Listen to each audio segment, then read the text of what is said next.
Yo,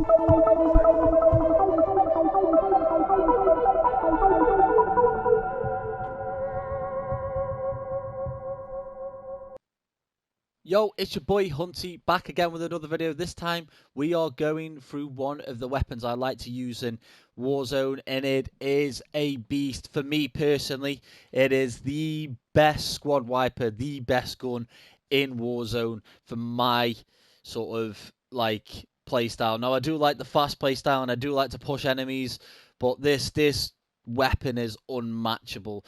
You honestly, it's absolutely nuts.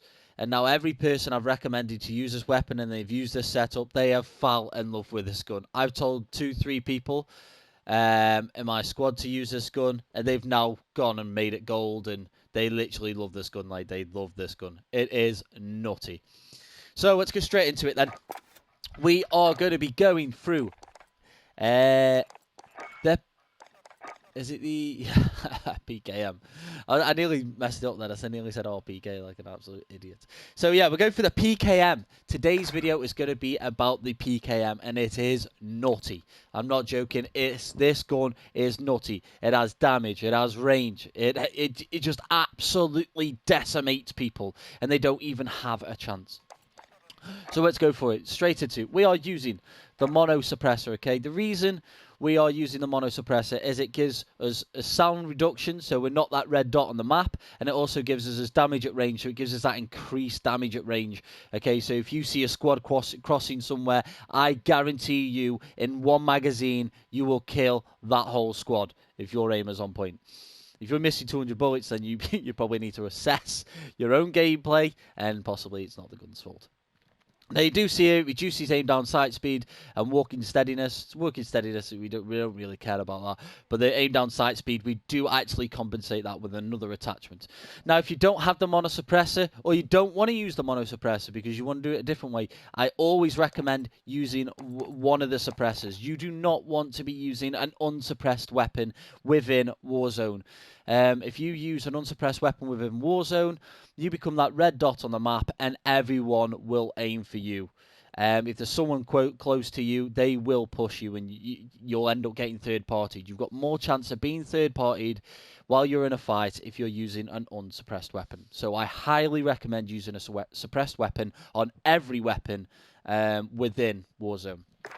Okay, moving on to the barrel. We are using the 26.9 extended barrel. The reason we're using this is it gives us, again, damage at range. It gives us bullet velocity, so the speed of the bullet, so it's getting there quicker. Okay, there's less of a delay. And also, we got some recoil control. Now, the cons to this, there is aim down sight speed and movement speed. But for an LMG, you don't actually move that slow with this gun. It's crazy. The blokes were like, how do we still move normally? And I don't really fully understand how you still move normally, but you actually aren't that slow with this gun. So yeah, it's just nutty. But I have tried all three of these variants, and this is the best variant. It just gives you the overall more damage and stability when firing.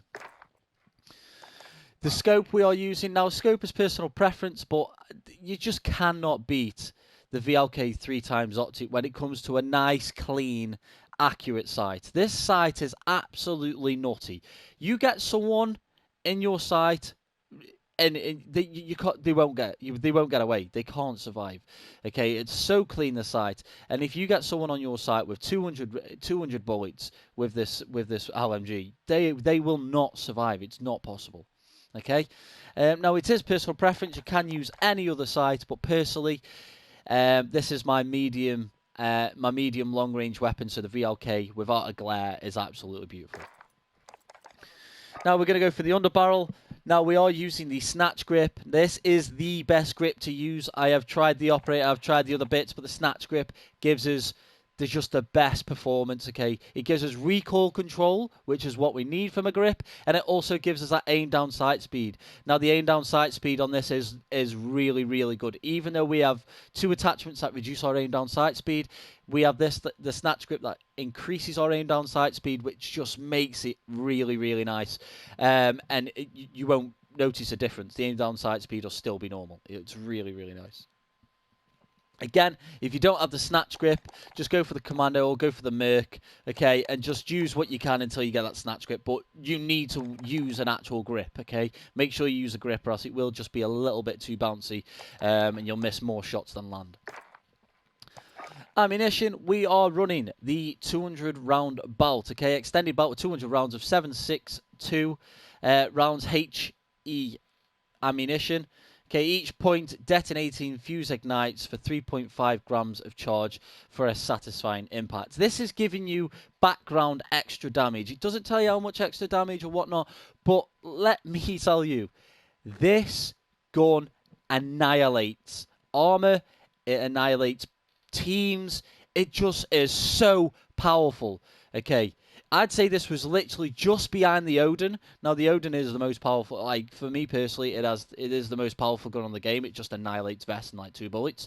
But this is literally very close behind the Odin.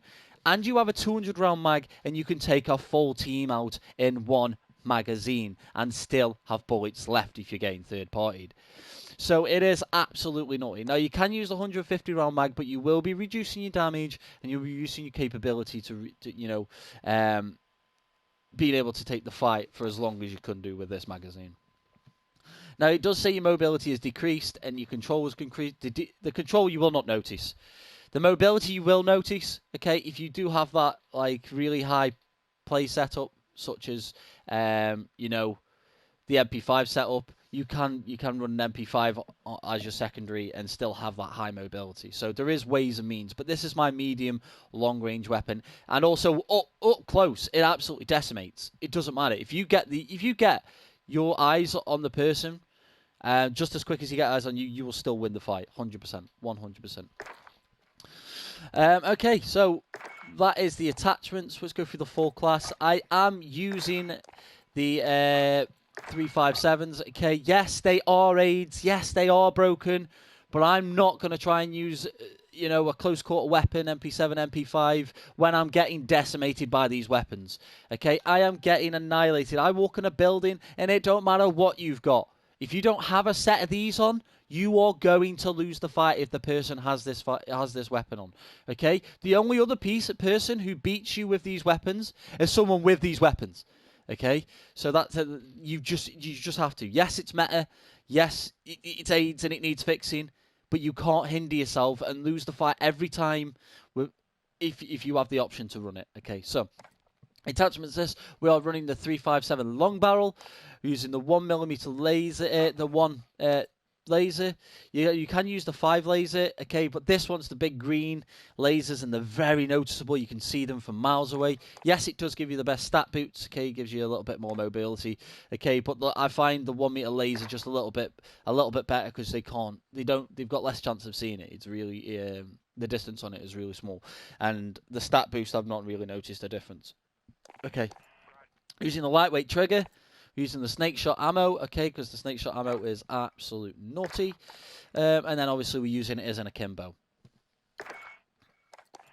Perks are going to be as such. So EOD is my first perk. Now you can run cold-blooded, but I'm just finding with the C4 RPG sort of meta that's going on, is very intense with explosives. I'm just finding EOD just to be a lot more reliable. Now you can run double time again if you want to get more mobility on the back bar. Then do so. Perks, again, a personal preference to your playstyle. But I'm walking into Claymores, Bettys, and RPGs, C4s. I'm just finding EOD just to be a lot more useful right now. Second perk is going to be Ghost. As I'm using, you know, only one primary, Ghost just seems to be best in slot. But you can go overkill and run an MP5 on the back bar. Obviously, that's personal preference again. But for me, the Akimbos just can't be beaten. It doesn't matter whether they've got an MP5 or not. The Akimbos will just still two-shot someone while someone's trying to MP5 you. So for me, there's no need. I just go Ghost. And then my third perk is going to be Amped. Okay, this is going to allow the weapon swaps to be a lot faster. Now, you do notice this a lot, but I just like the speed of the weapon swaps. When I've got my LMG out and I need to quickly swap to my my secondary, which was my Akimbos, okay, I just find Amped really, really nice. Now, you can go Battle Hardened. This is really useful as well, okay. It does reduce the stuns and flashes within the game. and you're immune to snapshots as well. But I haven't found I've lost many fights to stuns because I don't feel like people are using them correctly. But again, if you do get someone who's using stuns correctly and they are really good, then you will lose the fight if they hit you with them. So, again, personal preference. You can use Battle Hardened, you can use Tracker. Tracker, ideally, I wouldn't use not on this class setup, not with an LMG, because you're not necessarily chasing people down, not with a big LMG.